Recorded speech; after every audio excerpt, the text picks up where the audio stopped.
See this. I'm not going to say anything. So we left off last season with the footsteps. What can you kind of tease about the footsteps? They belong to a person. They belong to a Nazi werewolf. So you're going to see it. Yes, you're going to see who they belong to, and you're going to see the moment of breaking out, actually. There's a trailer that we're going to show in a little bit that will show you a lot more. We actually... it's a pretty spoilery trailer, but I think it sets up the season and the mystery pretty nicely. Season 5 wrapped a lot of things up really neatly. So can you talk about kind of deciding where to go from there and developing season 6? It was a lot of the times these seasons get dictated sort of by what's the new mythology we feel like pursuing, and the Wild Hunt and the Ghost Riders kind of lent itself to a lot of things actually that we needed to do within this new season. I kind of thought 520 was going to be a series finale, so we've written a few season finales that actually feel like series finales, partly because we treat each season like it's its own book. I feel like it should have a sort of ending. The cliffhangers are usually there just to throw a good question or a good teaser for the next season, but you'll see. It's the jumping off point was mythology and this new mystery we've come up with. And Cody Christian is obviously here, so what can you kind of tease? I mean, so Theo, season 6, he's back. Yes, Okay. they had to dig him up. You'll see a little bit of that in the trailer. But for us, it was really not a question of whether he would come back, just if and when. Just when. Speaking of the Ghost Riders too, what can you tell us that we don't already know from what you learned in season 5? Is there anything we can tease about the mythology? Yes, we tie the Ghost Riders into kind of the real world mythology of mass disappearances. So you'll see how this affects in a bit of a global way. Our Beacon Hills kids actually do venture well outside of Beacon Hills in this season. Are we going to encounter any new mythological creatures over the course of the next season? Well, we split the seasons up into 2 parts, so the Ghost Riders will be there for the first 10 episodes. You may encounter new ones in the next 10 episodes, which we're going to figure out at some point. Okay. And you've talked about taking a step back for season 6 and trying to test the reins a little bit. Yeah. How did that end up going for you, and what was it like looking at the season sort of as an outsider? It's interesting. I was there in the writer's room most every day, but I was definitely not as involved as I was previous seasons, especially with production rewrites and stuff. I only did a production rewrite on one script.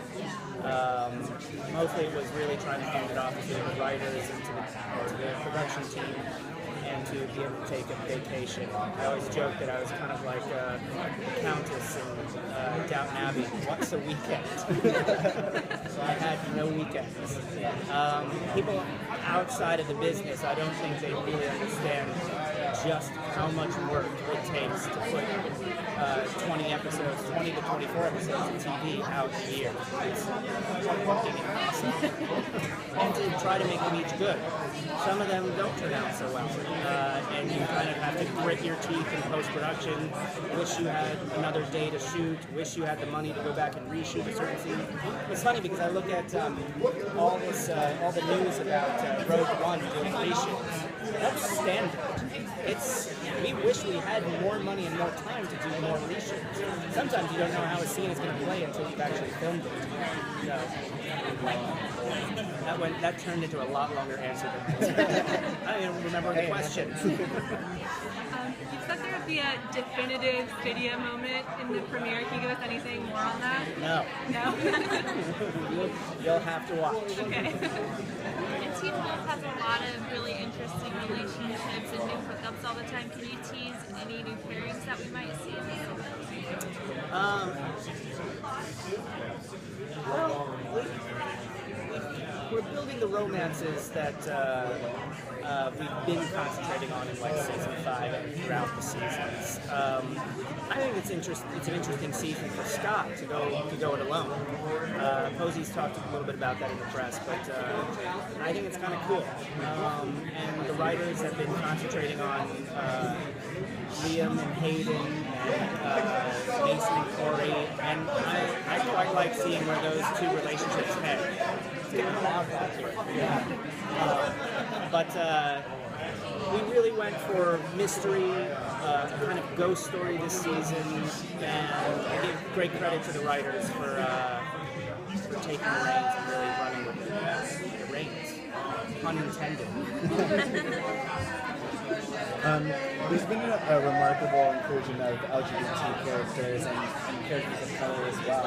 And I was wondering if you could talk a little bit about the importance to you of that kind of representation and what it means in terms of modern television and the direction of it. It's hugely important to me as a gay man myself. I want to see representations on TV, and I want to see, personally, I want to see relationships that are good. I also want to see, it's a little difficult for me because I know there's certain sections of fandom that believe that some of these, I know you want them to have a good death or a good, but I don't want to think that LGBT characters, LGBTQ plus, A plus characters, are untouchable. Yeah. We want the same dramatic things to happen to them. If we had good narrative reason to kill Mason, I would say maybe. But it's hard because I love Kylan. But if it made a great story, you want to go where the great story takes you. But I want to see gay relationships on TV so badly. I wish that we had space to put other characters in that showed it.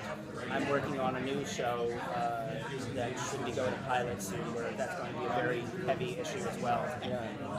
So it's something that needs to be there, and I have great respect and admiration for Kylan because there are not many black gay characters on television, and it can be a scary thing for a straight actor to play gay. Because they believe they'll get typecast. So he's fearless about it, which is awesome.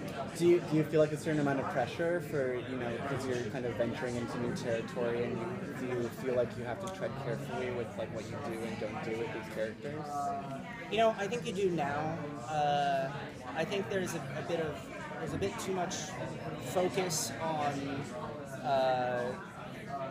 what you can do with those characters, what you can do with gay, lesbian characters, and eventually hopefully there'll be enough characters so that it won't feel like the trope, kill your gays trope, that a gay character can get killed off on a show and it won't be a big deal because there are enough gay characters on television to not make it seem like it's an unusual thing.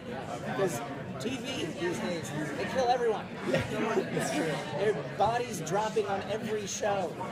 And it's not even, that doesn't even have to be Game of Thrones. Didn't Empire kill off 2 lesbians? I don't watch the show, but I read it's like, I didn't know they killed people on Empire. Thank you for asking those questions. Yeah. They're very important to me.